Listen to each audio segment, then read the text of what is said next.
जन्मदिन में आज अच्छा। शुरुआत आपके दर्शन से करी।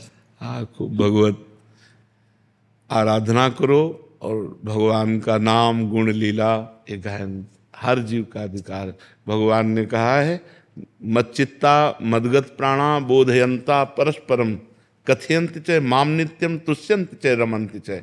जो मेरे में चित्त लगाए हुए हैं, मेरे को प्राण अर्पित किए हुए हैं और मेरी चर्चा करने में ही संतुष्ट हैं, उसी चर्चा में रमण करते हैं, उसी में संतुष्ट रहते हैं, तेषाम सततयुक्तानाम भजताम प्रीतिपूर्वकम ददामि बुद्धि योगम तम येन माम उपयान्ति ते। मैं उसे बुद्धि योग प्रदान करता हूँ। और भगवान में हमारा मन लगा रहे, हमारा चित्त लगा रहे, हमारी समाज अध्यात्म की तरफ बढ़े, भगवान से जुड़े, पापाचरण त्यागे, ये हम सबका कर्तव्य है। हम सबका कर्तव्य है भगवान की चर्चा करना, स्वयं भगवान का भजन करना, स्वयं अच्छे आचरण करना, ये हर मनुष्य का कर्तव्य, सबका अधिकार है। हम सब भगवान के बच्चे, भगवान का नाम गुण कीर्तन करना, भगवान की महिमा को गान करना सबका अधिकार है। बड़े बड़े संत हुए स्त्री शरीर में, मीरा जी, बहुत बड़ी बड़ी रत्नावती जी, बहुत भागमती जी, करमेटी बाई, बहुत बहुत बड़े संत हुए। तो ऐसा नहीं है पुरुष नपुंसक नारीवा जीव चराचर कोय सर्व भाव भज कपट तज मोहि परम प्रिय सोय। भगवान कहते हैं मुझे परम प्रिय है, चाहे स्त्री हो चाहे पुरुष हो चाहे कोई भी हो, जो मेरा यश गाता है, मेरा भजन करता है। खूब नाम जप करो, दूसरों को करवाओ। जय जय श्री राधा, जय जय श्री महाराज जी, जैसे अभी तक हम पढ़ाई करते थे जी तो हमारे पास एक लक्ष्य था, एक उद्देश्य था। जी। अब हमारा सिलेक्शन हो गया, जी। हमने परीक्षा पास की, हम अधिकारी बन गए पीसीएस के थ्रू, जी। लेकिन अभी भी आंतरिक अंतरात्मा में संतुष्टि और वो सुख और वो हाँ, चूंकि ये स्थायी चीज नहीं है ना। मान लो आपका शरीर है, 80 वर्ष 100 वर्ष, ये पद और ये शरीर, ये वैभव, ये पढ़ाई, ये नाशवान है, ये स्थायी नहीं है। अगर आपका शरीर पूरा हो जाए तो आपको फिर कहाँ से शुरू करना पड़ेगा। आप ग्रेजुएट हो करके शरीर पूरा किए तो आप ग्रेजुएट होके नहीं जन्मेंगे, आपको फिर का ज्ञान, वर्णमाला का ज्ञान, अक्षर का ज्ञान आपको प्राप्त करना पड़ेगा। लेकिन 100 बार राम कहा है तो अगले जन्म में 99 से नहीं शुरू होगा, 100 से शुरू होगा। शांति मिलेगी भगवान से जुड़ने पर, अध्यात्म से जुड़ने पर, क्योंकि हमारी मांग सुख है।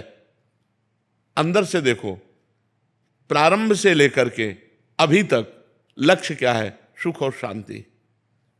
अब हमने उस सुख शांति का आरोप कर लिया धन में, पद में, स्त्री में, अन्य भोगों में, जहां है नहीं।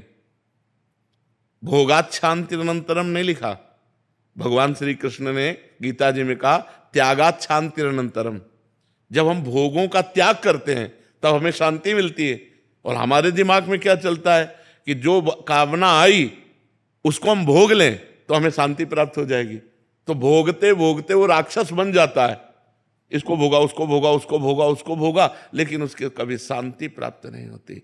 तो जो थोड़ा पवित्र हृदय है, जैसे आपका पवित्र हृदय, तो असंतोष पैदा हो रहा है कि यार मतलब जो चाहिए वो तो नहीं है।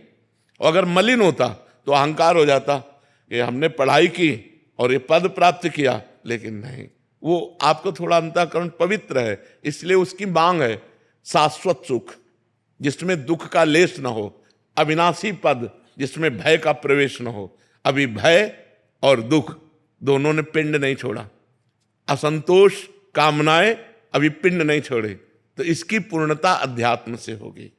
कामना का कोई दुख नहीं, बस अब जीवन का उद्देश्य नहीं समझ में आता। जैसे जब पढ़ाई करते तब उद्देश्य था कि हमें अमुक पद प्राप्त करना है, वो मिल गया। अब आगे समझ में नहीं आता कि अब क्या प्राप्त, हाँ अब से क्या करना है। हाँ अब वो प्राप्त करना है जो शरीर छूटने के बाद है।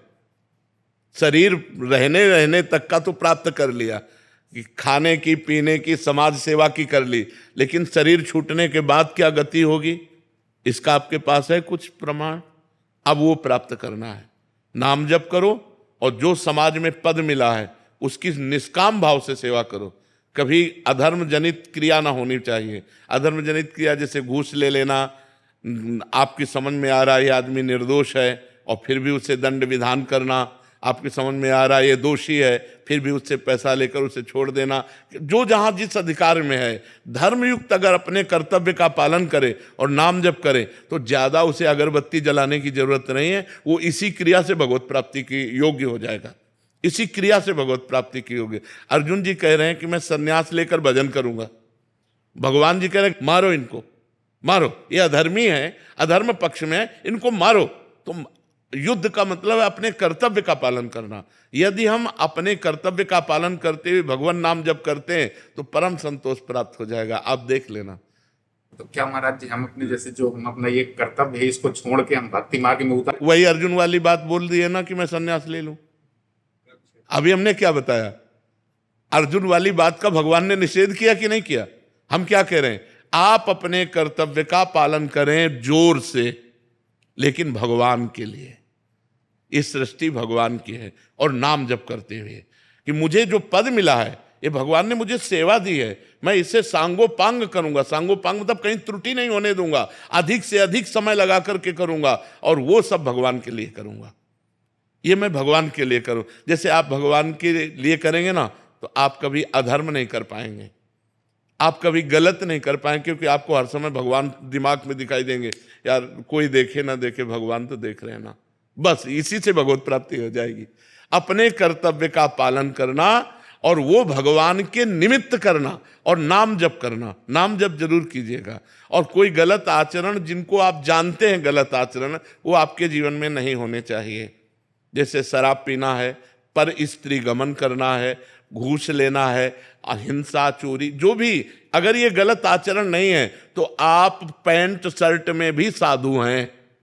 साधु का मतलब केवल वेश से नहीं होता, साधु का मतलब होता है उद्देश्य से। अगर हमारा भेष साधु का है और उद्देश्य रुपया है, संसारिक भोग है, वो सांसारिक है, और आप पैंट शर्ट में हो, आपका उद्देश्य भगवान है, तो आप साधु हो। आपको वही गति मिलेगी जो एक साधु को गति प्राप्त होती है।